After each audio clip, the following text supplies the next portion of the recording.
Southern Georgia, Northern Florida, they definitely have an accent. It is different, and you could hear it where you are. And a lot of people come from like North Carolina or Texas, so it definitely changes.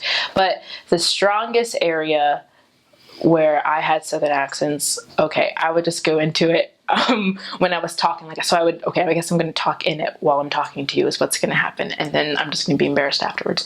But when I was in the area, I would just have the Southern accent come out all the time when I was teaching people.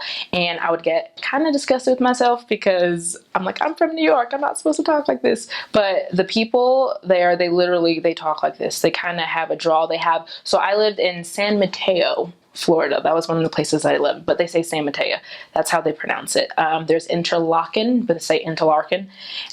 So like there's Crescent City. They add A's. They use like water, they say like with a wall, and that one confused me. I didn't know that was a Southern thing.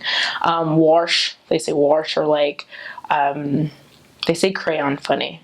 Oh, they say crayon. They say crayon is what they say, and I couldn't understand them when I first got there, but I do sometimes pretend. I like walk through Walmart sometimes and I ask for people things in Southern accents and they think that I'm one of them, and it's really incredible. But I feel like I'm just offending everybody now, but that's okay. The Southern accent, it grew on me like, I like to say fungus or like mold to a tree.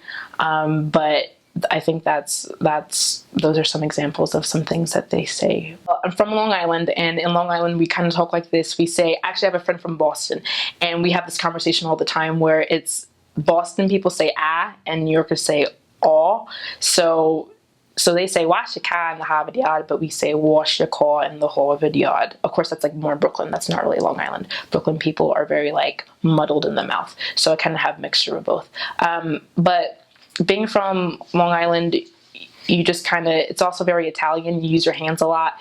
When I yell at people, my accent comes out and I yell at people and my hands are going crazy. Mostly me and my mother. If you hear me and my mother in an argument, you're just going to think we're going to kill each other. But no, we love each other. But that's how we communicate with one another. But when I was a youth, I made a decision to not have an accent in my entire life.